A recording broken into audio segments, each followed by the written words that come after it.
Eh bien, salut à tous, c'est le Doc, j'espère que vous allez bien et on se donne rendez-vous aujourd'hui pour un nouvel épisode du format conférence. C'est un format que vous avez particulièrement apprécié par le passé, la vidéo notamment sur le Bushido, le code d'honneur des samouraïs japonais, et j'avais envie de réaliser une nouvelle conférence sur des thématiques que j'aime beaucoup, à la fois la question de l'arme nucléaire, mais également de la dissuasion nucléaire. Ce sont deux sujets qui sont d'une actualité brûlante, à la fois avec la guerre en Ukraine et le dernier film de Christopher Nolan sur Oppenheimer, le père de la bombe atomique. Alors comme vous le savez, le but du format conférence, c'est de miser plutôt sur le fond et non pas sur la forme. C'est pour ça que c'est un podcast que vous pouvez écouter partout, même s'il va être agrémenté de quelques images pour le plaisir des yeux. Alors avant de commencer, voici le plan de la conférence. Dans une première partie, je vais revenir sur le contexte et sur la fabrication de la première bombe atomique de l'histoire. Je vais forcément parler de Robert Oppenheimer. Dans la seconde partie, je vais analyser la question des armes nucléaires aujourd'hui, combien il y a d'ogives, les pays qui la possèdent, les différences entre les doctrines, etc., etc.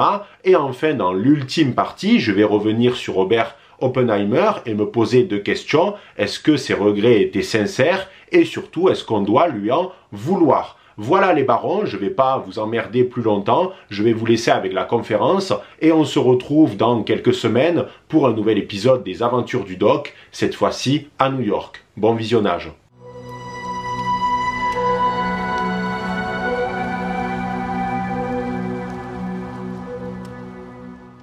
Le 17 décembre 1938, deux chimistes allemands du nom d'Otto Hahn et Fritz Strassmann font une incroyable découverte. En fait, il est possible de scinder le noyau d'un atome en deux en le bombardant de neutrons. Et lors de ce phénomène, il va y avoir une grande quantité d'énergie qui va se libérer, mais surtout cela va provoquer une réaction en chaîne. C'est ce que l'on appelle la fission nucléaire, et pour la réaliser, il est nécessaire d'avoir un noyau atomique dit lourd qui va être composé de nucléons qui eux-mêmes proviennent soit de l'uranium, soit du plutonium. Et la fission nucléaire, elle est vue comme une véritable révolution dans le monde scientifique de l'époque parce qu'elle ouvre un champ des possibles non négligeable. Car potentiellement, la fission va pouvoir produire de l'électricité. Mais d'autres y voient une autre finalité, la possibilité de fabriquer une bombe.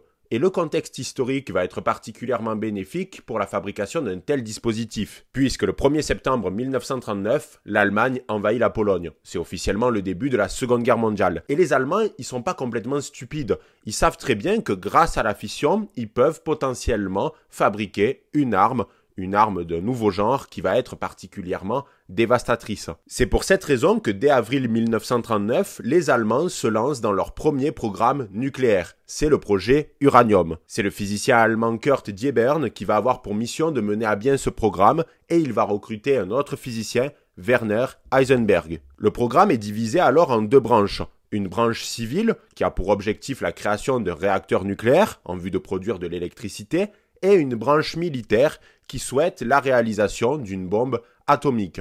Néanmoins, il faut noter une donnée très importante. Selon de nombreux historiens, le Troisième Reich était très loin d'avoir les ressources nécessaires en ce qui concerne la fabrication d'une bombe atomique, notamment au niveau de l'uranium. Toutefois, dans le contexte de la Seconde Guerre mondiale, la possibilité que le Troisième Reich puisse développer une arme atomique, ça inquiétait sensiblement les Alliés. Au cours des années 30, de nombreux scientifiques juifs ont décidé de fuir l'Allemagne et les pays limitrophes à cause des politiques antisémites. Parmi eux, on retrouve Leo Szilard, Edward Teller, qui est un protagoniste très important pour la suite des événements, et Eugène Wigner. Ce sont trois juifs hongrois qui ont décidé de fuir leur pays pour s'installer aux États-Unis. Et ces derniers sont rentrés en contact avec le très célèbre Albert Einstein pour leur faire part de leurs inquiétudes face au développement d'une arme atomique allemande. C'est pour cette raison qu'Einstein a décidé de rédiger une lettre en date du 2 août 1939 et adressée au président des États-Unis de l'époque, Franklin Delano Roosevelt. Le but, c'était de lui donner une série d'arguments afin que les États-Unis puissent mettre en chantier le plus rapidement possible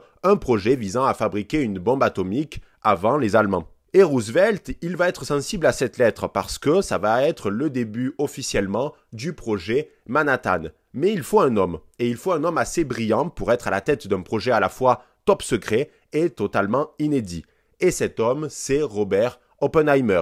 Né en 1904 dans une famille juive assez aisée, Robert Oppenheimer, ou Opie pour les intimes, va bénéficier d'un enseignement d'une grande qualité. Il va notamment faire une partie de ses études à l'université de Cambridge pour en apprendre plus sur la physique, car malheureusement, au cours des années 30, il y avait un véritable désintérêt pour cette science aux États-Unis. Les années d'études en Europe vont être très stimulantes pour Opie, mais il va également beaucoup souffrir, notamment de solitude, de dépression. Et il aurait même tenté d'empoisonner une pomme avec du cyanure pour tuer son mentor de l'époque, le professeur Patrick Blackett. À son retour aux États-Unis, il va enseigner à l'université de Berkeley qui va rapidement devenir le pôle majeur de la physique aux États-Unis. Donc en somme, on peut dire que dans le contexte américain de l'époque, il était celui qui avait le plus les capacités pour mener le projet Manhattan à bien. Il fut alors recruté par le général de brigade Leslie Richard Groves pour réaliser cette mission d'une grande importance. Toutefois, il y avait un problème, et un problème qui pouvait être de taille pour le gouvernement américain, parce que Oppenheimer avait des proximités idéologiques avec le communisme. Il fréquentait aussi de nombreux communistes dans ses proches, notamment sa femme ou bien encore sa maîtresse, et il était aussi ami avec Écone Chevalier, traducteur d'Aragon et communiste notoire. Oppenheimer avait même envoyé de l'argent à la cause des républicains espagnols pendant la guerre civile. Toutefois, le gouvernement américain n'avait pas d'autre alternative. C'est pas comme s'ils avaient des putains d'options. Et malgré sa proximité avec le communisme, Opie, c'était un grand patriote qui voulait véritablement aider les États-Unis dans la course à la bombe.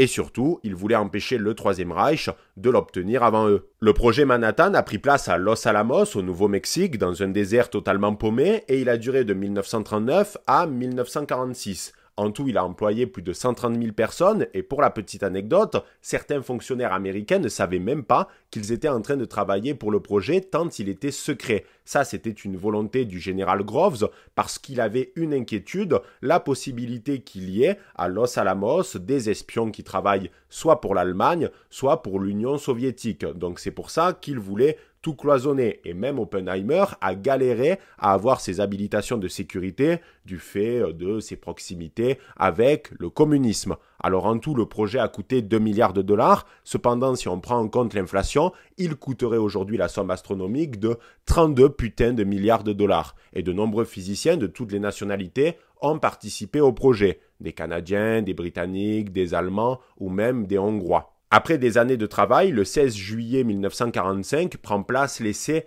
Trinity, l'objectif étant de faire exploser la bombe qui a pour petit surnom Gadget. Le nom de l'essai est une référence à un poème de John Donne. Finalement, la bombe explose à 5h29 du matin et c'est un véritable succès avec une puissance de 21 kilotonnes de TNT. Il s'agit de la première explosion d'une bombe atomique de l'histoire. Oppenheimer dira quelque temps après l'essai « Je deviens la mort, le destructeur des mondes », faisant référence au Bhagavad Gita, un texte sanskrit. Toutefois, au cours du développement de Gadget, la donne géopolitique a changé, puisque le Troisième Reich a chuté et le peintre autrichien raté s'est ôté la vie dans son bunker. Désormais, l'ennemi, ce n'est plus l'Allemagne, mais le Japon qui continue de mener la guerre dans le Pacifique. Ainsi, le président Truman, puisque Roosevelt est mort en cours de route, souhaite bombarder le Japon jusqu'à la capitulation du pays. Il veut provoquer un véritable choc psychologique dans la population japonaise. Et à ce moment-là, Robert Oppenheimer participe donc à des réunions de l'état-major américain afin de choisir les villes cibles. Au départ, l'ancienne capitale du pays, Kyoto, figurait en bonne position, mais le secrétaire d'État à la guerre Henry Lewis Stimson a demandé à ce que la ville soit retirée de la liste, notamment du fait de son importance culturelle. Une légende urbaine affirme que c'est parce qu'il a effectué sa lune de miel avec sa femme à Kyoto, mais ça ce sont des conneries. C'est juste d'un point de vue culturel et parce que c'est une ville magnifique. Le choix final se porte sur deux villes, Hiroshima et Nagasaki, parce que aucun objectif militaire est trop gros pour une arme aussi puissante. De ce fait, la cible principale, ce n'est pas une cible militaire, mais deux villes avec surtout une grande population civile. Le 6 août 1945, la ville d'Hiroshima est bombardée avec la bombe Little Boy et le 9 août 1945, c'est au tour de Nagasaki avec la bombe Fat Man. L'état-major américain avait alors sous-estimé le nombre de victimes, parce qu'en tout, ce sont 200 000 personnes qui sont mortes des suites des deux bombardements. Pourquoi ils ont sous-estimé le nombre de victimes? Parce que, à l'époque, les scientifiques et les militaires n'avaient pas de recul pour comprendre les dégâts de la bombe sur le corps humain, notamment en ce qui concerne les radiations.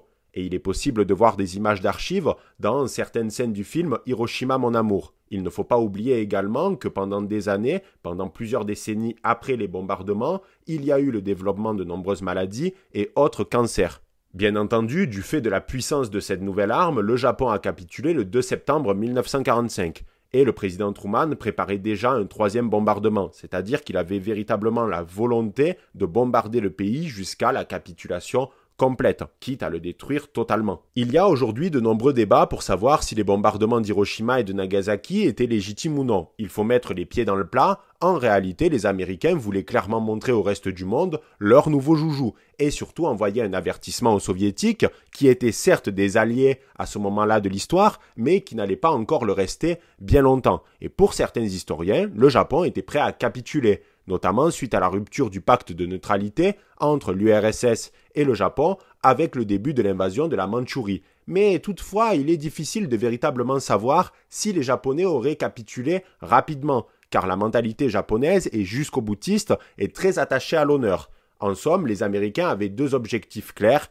avec les bombardements d'Hiroshima et de Nagasaki, montrer qu'ils étaient devenus la première puissance nucléaire du monde et mettre fin rapidement à la guerre afin d'épargner des vies américaines. Car un débarquement du Japon, c'était pas de la tarte, avec un véritable casse-tête logistique et un coût humain et économique très élevé, à la fois pour les États-Unis, mais également pour le Japon. La Seconde Guerre mondiale était donc terminée, youpi, mais c'était pourtant le début d'un nouveau paradigme, celui de la guerre froide. Et le président Truman ne voulait pas seulement s'arrêter à la bombe A, il voulait également le développement rapide de la bombe H, la bombe à hydrogène, parce que au cours du développement du projet Manhattan, Edward Teller, que j'ai déjà mentionné précédemment, avait fait part à Oppenheimer de sa volonté de travailler sur une bombe à hydrogène. Mais du fait de la complexité du dispositif, le projet a été vite abandonné en faveur de la bombe A, ce qui l'a profondément agacé. Il est maintenant nécessaire de faire un petit rappel qui va être important pour la suite. Les armes nucléaires, c'est un terme dans lequel rentrent deux types de bombes différentes. On a d'un côté la bombe A, qui fonctionne avec le principe de la fission nucléaire, tandis que la bombe H se base sur le principe de la fusion nucléaire de noyaux légers d'hydrogène. L'autre différence entre les deux dispositifs, c'est la puissance, puisque la bombe H est divisée en deux étages. Pour faire très simple, je vais vulgariser, dans le premier étage, on retrouve une bombe A classique qui va agir comme une sorte de détonateur et l'explosion de cette bombe va ensuite entraîner une réaction au niveau du second étage qui est composé d'isotopes d'hydrogène, ce qui va entraîner une explosion thermonucléaire. De son côté, Oppenheimer a commencé à développer des remords suite au bombardement d'Hiroshima et Nagasaki, et ces remords ont particulièrement agacé le président américain Truman, qui voyait en Oppenheimer un scientifique pleurnichard. Au cours des années 50, Hopi va connaître une véritable traversée du désert. Il va notamment subir les foudres du macartisme, qui était une chasse aux sorcières contre les communistes. C'est à ce moment-là que des vieux dossiers sur ses affiliations et ses proximités idéologiques avec le marxisme vont rejaillir. Un autre homme va jouer un rôle décisif dans la chute d'Oppenheimer, il s'agit de Lewis Strauss. Alors c'est pas celui qui fait les jeans, non, c'était le président de la Commission de l'énergie atomique des États-Unis. Et en 1954, Oppenheimer va perdre ses habilitations de sécurité et cette décision est purement politique et se base sur plusieurs fondements. Tout d'abord, certains se méfiaient véritablement des liens entre Hopi et les communistes, car Hopi ne comprenait pas pourquoi les découvertes scientifiques ne pouvaient pas être partagées avec les autres pays, et notamment l'URSS, puisque à ce moment-là, l'URSS était l'allié des États-Unis. En fait, Oppenheimer, il avait une vision assez naïve et candide, à la fois des relations internationales et du monde scientifique, ce qui peut être assez paradoxal pour un homme qui a travaillé sur le projet Manhattan, qui est la quintessence de la réelle politique. Pourquoi il avait une vision assez naïve et candide? Eh bien parce que pour Oppenheimer, quand il y a des découvertes scientifiques, vu que ça touche tout le monde, vu que ça touche l'humanité entière, il faut partager ces dites découvertes pour que d'autres scientifiques puissent travailler sur des nouveaux projets par rapport à cette découverte nouvelle. Et c'est pour cette raison que certains voyaient en Oppenheimer un possible espion qui aurait travaillé pour l'URSS. Toutefois, il faut être clair, Oppenheimer a été fidèle à sa nation jusqu'à la fin de sa vie et n'a jamais trahi les secrets américains. Il n'y a aujourd'hui aucune preuve qui prouve le fait que Oppenheimer a transmis des documents à l'URSS. Et je reviendrai un petit peu plus loin sur cette idée. Il faut également noter une donnée essentielle, c'est qu'Oppenheimer dérangeait, car il était un critique récurrent du développement de la bombe H. Pour lui, il s'agissait d'une arme dite de génocide. Il n'a cependant pas pu empêcher le premier test réussi de la bombe H américaine, Ivy Mike, en 1952. Donc il est possible qu'Oppenheimer ait été mis de côté parce qu'il disait publiquement que la bombe H était beaucoup trop dangereuse. Et ça la foutait mal, notamment de la part du père de la bombe atomique, de la bombe A. Et enfin, on peut aussi souligner que la personnalité d'Oppenheimer agaçait certains de ses pairs, notamment sa vision de la bombe qui a changé après les bombardements, mais aussi son ego assez développé, voire même surdimensionné. Il faut noter que l'actuel gouvernement américain a toutefois rendu à Oppenheimer son habilitation de sécurité, de manière symbolique et à titre posthume, en 2022. Finalement, Hopi est mort le 18 février 1967, c'était un gros fumeur, donc il est décédé des suites d'un cancer de la gorge. À la fin de sa vie, il avait été un petit peu réhabilité, notamment par l'administration Kennedy, et il avait quand même été le directeur de l'Institut d'études avancées, succédant à Einstein. Donc il ne faut pas croire non plus qu'Oppenheimer a complètement été mis de côté, après notamment le projet Manhattan, parce qu'il a continué à jouer un rôle dans la politique américaine, notamment en ce qui concerne les armes nucléaires, et il a joué un rôle également dans le monde scientifique. L'invention d'Oppenheimer a largement dépassé le cadre américain, puisque dès 1943, les soviétiques se sont attelés à la fabrication d'une bombe atomique, et ces derniers ont pu bénéficier de l'aide d'espions ayant travaillé sur le projet Manhattan à Los Alamos. Ce fut par exemple le cas de Klaus Fluch, qui a transmis de nombreux documents essentiels dans la fabrication d'une bombe. Ainsi, il est fortement probable que si les soviétiques ont réussi à avoir la bombe assez rapidement après les Américains, c'est grâce justement à l'espionnage. Donc les soviétiques ont réussi leur premier test d'une bombe A le 29 août 1947, nom de code RDS-1. Elle sera suivie en 1953 de la première bombe H soviétique. Il faut noter aussi une donnée essentielle, c'est que l'URSS a également fait exploser la bombe la plus puissante de l'histoire. Il s'agit de la Tsar Bomba le 30 octobre 1961, une bombe H avec une puissance de 57 mégatonnes de TNT. À titre de comparaison, le test de Trinity, c'est un putain de pétard mouillé.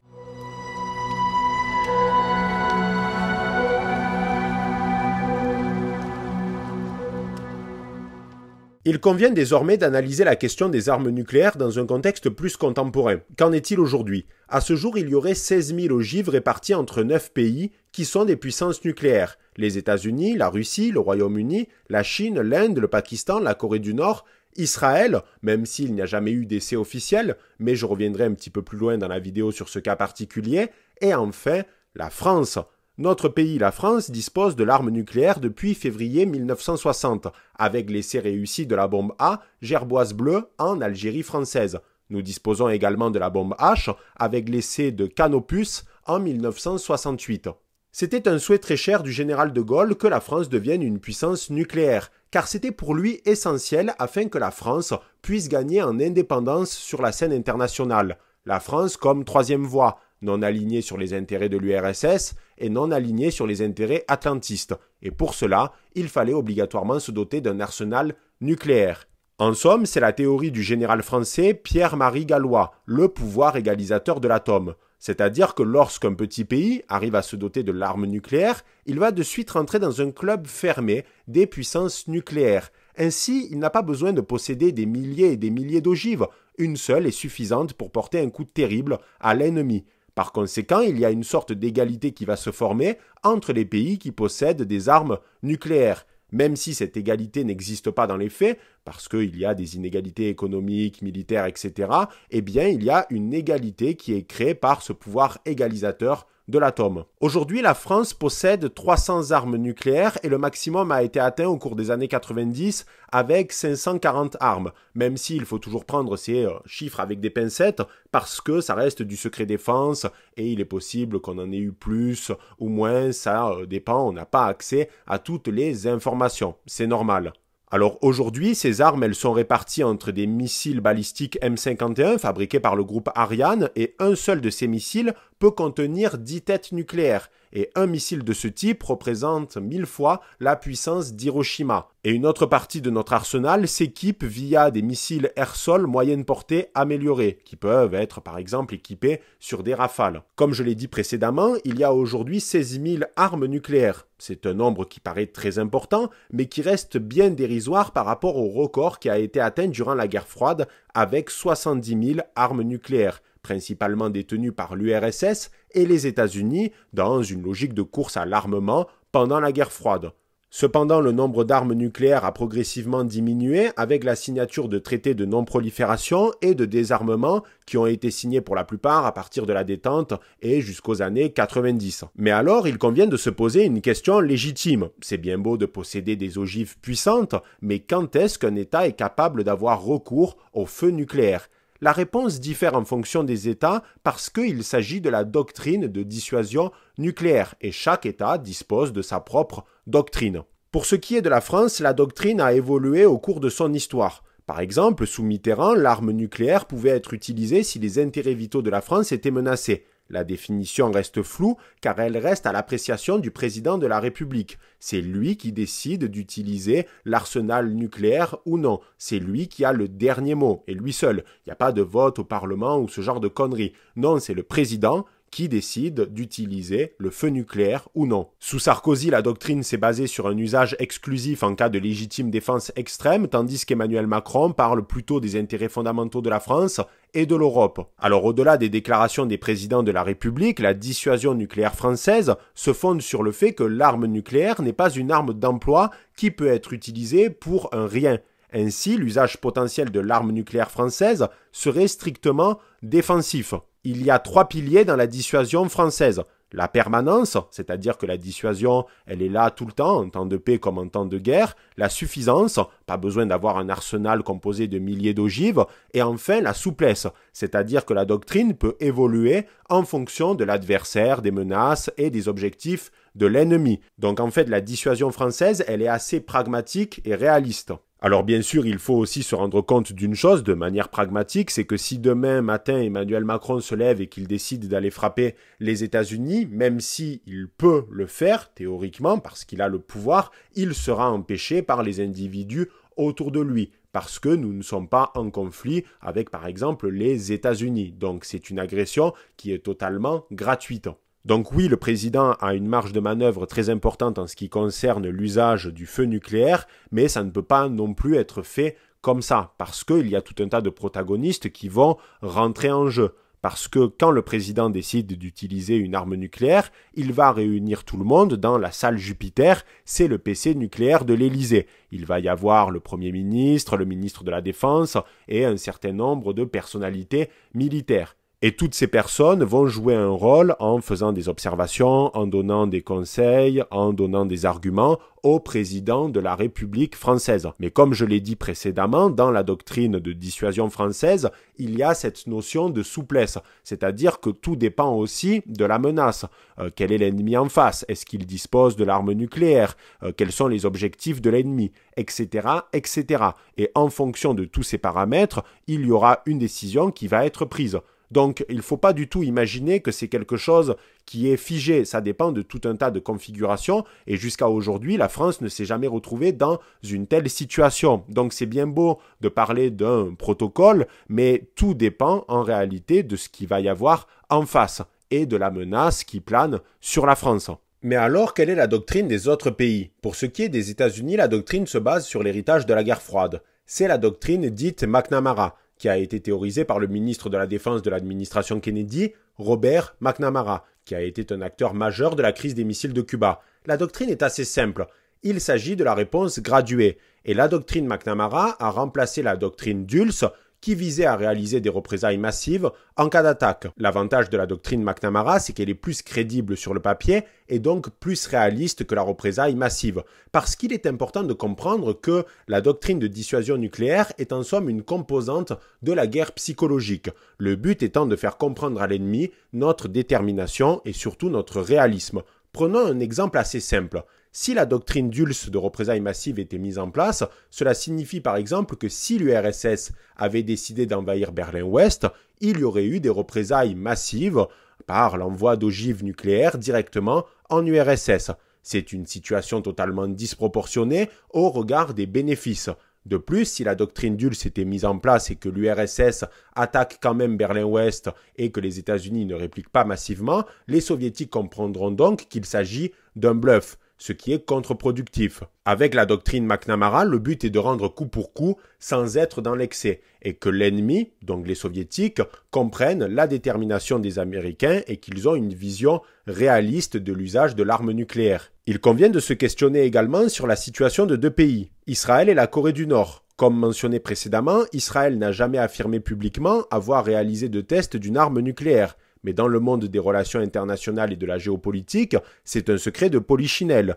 De plus, il n'est pas possible de connaître la doctrine officielle du pays en ce qui concerne un usage potentiel d'une arme de ce type. En réalité, c'est voulu par Israël qui veut maintenir une sorte de brouillard de guerre, une incertitude en ce qui concerne le nombre d'ogives et leur puissance supposée. Pour ce qui est de la Corée du Nord, la stratégie de provocation de Kim Jong-un est totalement contre-productive. Pourquoi ? Parce que le but de la Corée du Nord, c'est de détenir un arsenal nucléaire afin de pouvoir bénéficier du pouvoir égalisateur de l'atome, abordé plus tôt dans la vidéo. C'est-à-dire que la Corée du Nord puisse rentrer dans le cercle très fermé des puissances nucléaires et qu'elle ne risque pas, par exemple, la chute du régime par une intervention américaine ou autre. Donc, il est inutile pour le dirigeant de réaliser des provocations envers les États-Unis ou la Corée du Sud parce qu'il bénéficie déjà du pouvoir égalisateur de l'atome. Donc, même si la Corée du Nord aime provoquer, il est fort probable que la doctrine du pays se base sur un usage défensif et non offensif. Pour ce qui est de la doctrine russe, la situation a changé avec la guerre en Ukraine puisque Vladimir Poutine n'a pas exclu la possibilité de faire usage d'une arme nucléaire si les intérêts vitaux de la Russie étaient menacés ou si un conflit de base régional risquait de prendre de l'ampleur dans le pays tout entier. Parce que la Russie a une obsession, c'est de conserver un glacis protecteur qui a été très utile à de multiples reprises dans l'histoire du pays, notamment lorsque Napoléon a envahi la Russie par le biais des campagnes napoléoniennes, ou quand le peintre autrichien raté a essayé de faire de même avec l'opération Barbarossa. Et c'est pour cette raison que l'ancien président russe Dimitri Medvedev s'est montré très ferme ce dimanche 30 juillet en disant explicitement qu'en cas de réussite de la contre-offensive ukrainienne, la Russie utiliserait l'arme nucléaire. Et c'est à ce moment-là qu'il peut y avoir un problème dans l'équation. Je m'explique. Si deux pays possèdent des armes nucléaires, un principe s'applique.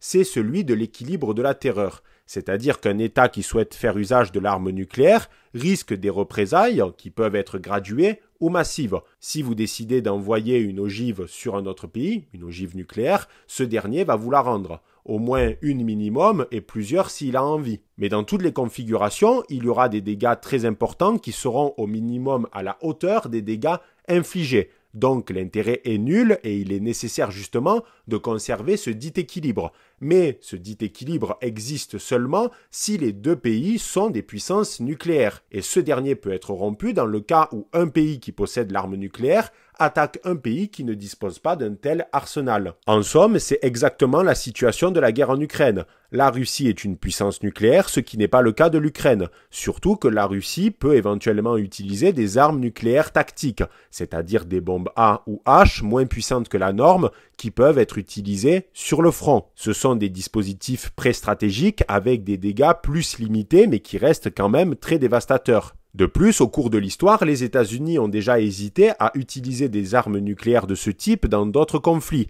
C'est par exemple le souhait du général MacArthur pendant la guerre de Corée, mais le paysage de la Corée était trop accidenté et montagneux pour que l'usage d'armes nucléaires puisse être efficace. La question s'est également posée pendant la guerre au Vietnam avec l'opération Fracture Jaw à l'initiative du général William C. Westmoreland. Donc il n'est pas exclu qu'un jour un État, dans le cadre d'un conflit, puisse utiliser une arme nucléaire, surtout si l'État cible n'en possède pas, car la représaille ne serait pas possible. Mais certains spécialistes sont inquiets par une autre possibilité. En effet, le professeur américain Alison Graham estime que nous ne sommes pas à l'abri d'un potentiel accident qui impliquerait une arme nucléaire, ou alors une erreur d'appréciation qui entraînerait des représailles. Car pour Alison Graham, plus il y a d'ogives dans le monde, plus il y a de chances qu'un jour il y ait un accident impliquant l'une de ces ogives. Et plusieurs fois, l'humanité est passée à un cheveu d'un conflit de ce type. Tout d'abord avec la crise des missiles de Cuba, mais également avec l'incident du 26 septembre 1983. Ce jour-là, Stanislas Petrov, un officier de la défense antiaérienne de l'armée soviétique, a vu sur son écran de surveillance une alerte d'une possible attaque de missiles. Il a décidé d'aller à l'encontre de la procédure et de signaler une fausse alerte à sa hiérarchie, ce qui était finalement le cas. En 1968, les États-Unis ont perdu une bombe nucléaire à la suite d'un crash d'un bombardier B-52 au Groenland. Enfin, il est possible de citer l'incident du 25 janvier 1995, lorsque le président russe Boris Eltsine a hésité à utiliser l'arme nucléaire suite à une fausse alerte enclenchée par une fusée norvégienne. Des exemples similaires, il en existe malheureusement une pléthore, et même si les protocoles ont évolué, il reste tout de même une inquiétude en ce qui concerne un potentiel accident qui pourrait avoir des répercussions dramatiques. Alison Graham, c'est également un auteur qui est très connu dans le monde des relations internationales et de la géopolitique pour avoir écrit un ouvrage majeur qui s'intitule « L'essence de la décision » et dans ce dernier, il analyse en détail la crise des missiles de Cuba et son dénouement. Alors il le fait avec l'aide de plusieurs théories, notamment la théorie de l'acteur rationnel. En gros, Kennedy et Khrouchtchev sont deux acteurs rationnels. Ils ont pris en leur âme et conscience la meilleure décision possible afin d'éviter une destruction mutuelle à la fois des États-Unis et de l'URSS.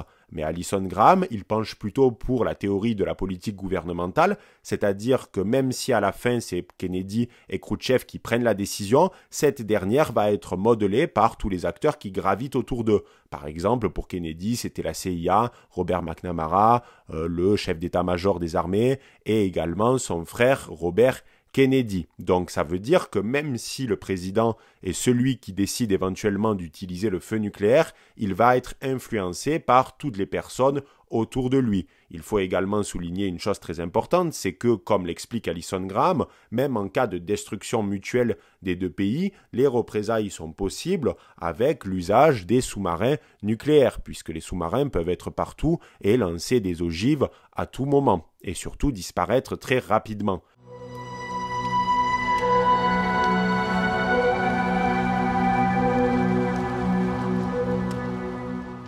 Dans la troisième et ultime partie de cette vidéo, je pense qu'il est nécessaire de revenir sur Robert Oppenheimer, le père de la bombe atomique, parce que quand je suis allé voir le film de Christopher Nolan, qui est donc un biopic sur Oppenheimer, je me suis posé certaines questions que j'ai envie de partager avec vous et j'ai envie de lire vos réponses par rapport à ces questions directement dans l'espace commentaire. La première question, c'est est-ce que Robert Oppenheimer a-t-il vraiment eu des remords après les bombardements d'Hiroshima et de Nagasaki? Je pense que la réponse est oui, mais elle est assez complexe. Robert Oppenheimer était un homme très intelligent. Quand il a commencé le projet Manhattan, il savait parfaitement ce qu'il était en train de faire. C'est-à-dire qu'il savait qu'il était en train de fabriquer une bombe, que cette bombe allait être particulièrement dévastatrice, même s'il imaginait qu'elle le serait moins, et surtout, Robert Oppenheimer a participé aux réunions de l'état-major américain qui visaient à choisir des villes cibles, donc Hiroshima et Nagasaki. Et il savait pertinemment que ce n'étaient pas des cibles militaires et qu'il y avait une population civile très importante à l'intérieur de ces dernières. Donc tout ça, il le savait et Robert Oppenheimer était parfaitement conscient de ce qu'il était en train de faire. C'était un adulte libre et éclairé, personne ne l'a obligé à participer au projet Manhattan. Et je pense que d'ailleurs, ce qui a motivé particulièrement Oppenheimer, c'est la haine viscérale qu'il avait pour le Troisième Reich. Parce qu'au final, au cours du développement du projet Manhattan, la donne géopolitique a changé. On est passé du Troisième Reich au Japon. Donc, il savait ce qu'il était en train de faire. Mais je pense en effet que quand il y a eu les bombardements d'Hiroshima et de Nagasaki, il a pris conscience d'un certain nombre de choses parce qu'il a vu la matérialisation de ses travaux quand il était dans le désert complètement paumé sur le terrain. C'est-à-dire qu'il y a une différence entre la théorie et la pratique. Et la pratique, il l'a vue par le biais de photos, de films, et il a vu notamment que de nombreux enfants ont été tués à Hiroshima et à Nagasaki. Même si il le savait déjà, puisqu'il savait que c'était des cibles civiles. Ainsi, le but, c'est absolument pas de dédouaner Robert Oppenheimer. Il savait ce qu'il était en train de faire et il est allé au bout du processus.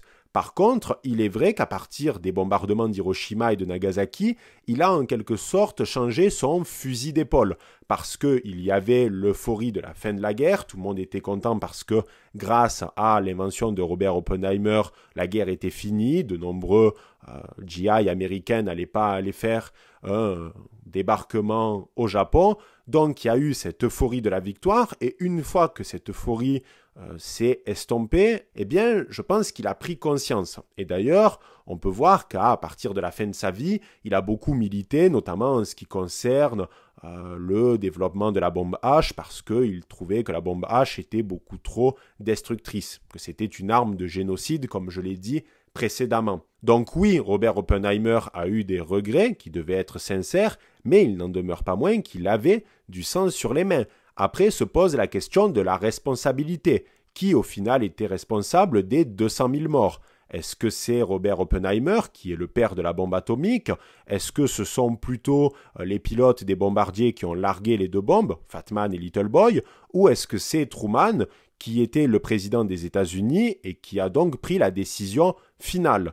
En réalité, c'est un savant partage des responsabilités, chacun a une part de responsabilité, mais si on devait véritablement en condamner un, si on devait en choisir un seul, je pense que Truman reste malgré tout le meilleur candidat. Parce que c'était le président des États-Unis, il aurait très bien pu dire, bon, on va prendre les deux bombes et on va plutôt les balancer sur des objectifs militaires, même si c'est beaucoup trop disproportionné, ça enverra quand même un message clair aux officiels du Japon. D'ailleurs, ce que je trouve assez risible, c'est que lorsque j'étais en primaire, lorsque l'on parlait en cours des bombardements d'Hiroshima et de Nagasaki, c'était toujours abordé d'une manière positive, c'est-à-dire qu'il n'y avait aucune lecture critique par rapport au fait que les Américains ont littéralement bombardé des populations civiles avec une arme expérimentale à l'époque. Et d'ailleurs, comme je vous l'avais dit dans des podcasts ou ma vidéo sur le Japon, nous les Occidentaux, on a tendance à sous-estimer l'impact extrêmement négatif psychologiquement que ça a eu sur la population japonaise, à la fois le bombardement d'Hiroshima et de Nagasaki. Donc, pour répondre à cette question, oui, Robert Oppenheimer a eu des remords, mais il avait quand même du sang sur les mains. Il était responsable, lui aussi, des 200 000 morts d'Hiroshima et de Nagasaki. Le problème aussi avec Robert Oppenheimer, c'est qu'il n'arrêtait pas d'avoir un double discours. D'un côté, il aimait être présenté comme le père de la bombe atomique, il trouvait une grande jouissance à cela, au fait qu'il était considéré comme le scientifique qui avait permis aux États-Unis d'avoir la bombe atomique, mais de l'autre côté, il ne voulait pas les aspects les plus négatifs. Le revers de la médaille, c'est-à-dire Hiroshima et Nagasaki. Donc il avait une sorte de discours assez schizophrène par rapport au fait que oui, il tirait une grande jouissance d'être le père de la bombe atomique, mais sans les mauvais aspects. Sauf qu'en fait, ça allait de pair. J'aurais pu éventuellement mieux comprendre les remords d'Oppenheimer si par exemple il avait seulement fabriqué la bombe et s'il n'avait pas participé par la suite aux discussions sur les bombardements d'Hiroshima et de Nagasaki. Là, ça aurait été plus audible. La deuxième question que l'on peut se poser et qui est aussi très intéressante, c'est est-ce qu'on doit en vouloir à Robert Oppenheimer ? Et là, pour le coup, la réponse est clairement non. En réalité, si Robert Oppenheimer n'avait jamais vu le jour, il y aurait eu un autre Oppenheimer. Il aurait pu être britannique, soviétique, chinois, français, allemand. Mais à partir du moment où la fission nucléaire a été découverte, eh bien, il y avait forcément la possibilité qu'un jour des scientifiques s'attellent à la création d'une bombe atomique et par la suite de la bombe à hydrogène. D'autant plus, les États réfléchissent avec la logique de la realpolitik, c'est-à-dire que dans tous les cas, il y avait un contexte extrêmement compliqué, celui de la Seconde Guerre mondiale, donc il fallait une bombe atomique, notamment pour mettre rapidement fin au conflit, et si Oppenheimer n'avait pas été là, un autre aurait fait le boulot. Peut-être que ça aurait pris plus de temps, moins de temps, on ne sait pas, parce que c'est très difficile de réécrire l'histoire. Mais dans tous les cas, il y aurait eu un jour une bombe atomique. Et c'est pour ça que parfois il y a des discours assez naïfs de personnes qui disent « oui, il faudrait que tous les États de la planète détruisent leur stock d'armes nucléaires », mais tout ceci relève du fantasme. C'est le pays de Candy, ça n'arrivera jamais. Parce que, imaginons, même si une entité supranationale décide de demander aux États du monde entier, ou du moins aux puissances nucléaires, de détruire leur stock d'armes et que ces États acceptent de le faire, vous pouvez être sûr et certain que certains États, comme par exemple, je ne sais pas, au hasard les États-Unis, au hasard la Russie, ou au hasard la Chine, garderaient sous le coude quelques ogives. Parce qu'à partir du moment où cette arme a été créée, où on sait qu'elle existe, eh bien elle sera toujours là, de près ou de loin. On sait que la bombe atomique est une possibilité désormais, et ça change trop le rapport de force pour pouvoir s'en passer. Donc les États, dans une logique de réalpolitik, garderont toujours leurs armes nucléaires. À partir du moment où la boîte de Pandore a été ouverte, on ne peut pas la fermer. Pour conclure cette vidéo, il faut voir l'arme nucléaire comme une sorte de couteau à double tranchant. C'est-à-dire que d'un côté, ça a été un fabuleux instrument de paix qui a permis, éventuellement, notamment pendant la guerre froide, d'éviter des conflits assez importants entre les deux grandes puissances, c'est-à-dire les États-Unis d'un côté et l'URSS. Peut-être que grâce à la bombe atomique, il n'y a pas eu de troisième guerre mondiale, notamment de nouveau sur le sol européen, parce que les États qui possèdent aujourd'hui l'arme nucléaire font partie des plus bellicistes à l'échelle de l'histoire. Après, selon le célèbre romancier Tom Clancy, il serait possible qu'en fait l'humanité a potentiellement juste eu de la chance et que ce n'est pas grâce aux armes nucléaires qu'il n'y a pas eu de conflit majeur sur le sol européen depuis plusieurs décennies. En réalité, je pense que c'est un savant mélange des deux, c'est-à-dire que d'un côté, il y a un facteur chance qui doit être non négligeable, mais de l'autre, l'arme nucléaire, c'est un fabuleux outil de rationalité, c'est-à-dire que à partir du moment où on sait qu'elle existe et que notre voisin dispose d'une telle arme, on ne va pas aller l'attaquer. Donc oui, peut-être qu'il y a eu un facteur chance, mais en parallèle de ce facteur chance, je crois qu'il y a eu aussi une certaine forme de pragmatisme et de rationalité de la part des États qui ont voulu calmer le jeu et calmer leurs ardeurs bellicistes. Et c'est pour cette raison qu'il y a eu également beaucoup de conflits périphériques ou asymétriques, mais plus véritablement de guerres entre deux grandes puissances. Donc outil de paix oui, mais outil de paix relatif, parce que même s'il n'y a pas eu de grande guerre mondiale de nouveau, il y a quand même eu des conflits. L'Indochine, le Vietnam, la guerre de Corée, l'Irak, l'Afghanistan, la Syrie, j'en passe et des meilleurs. Et l'autre côté du couteau, qui est plus problématique, c'est la possibilité qu'un jour il y ait soit un accident, soit une mauvaise interprétation, ou soit qu'un chef d'État, dans une volonté de zèle, décide d'utiliser l'arme nucléaire. Et à ce moment-là, on risque de maudire à la fois le nom d'Oppenheimer et celui de Los Alamos. Voilà les barons, j'espère que cette vidéo vous aura plu, ça a changé de d'habitude puisque c'est le format conférence, n'hésitez pas à faire vos retours directement en commentaire, à apporter des compléments aussi, un petit j'aime, quelques petits partages et des commentaires, c'est parfait, et moi je vous dis à très bientôt pour une prochaine vidéo, c'était le Doc, ciao les barons.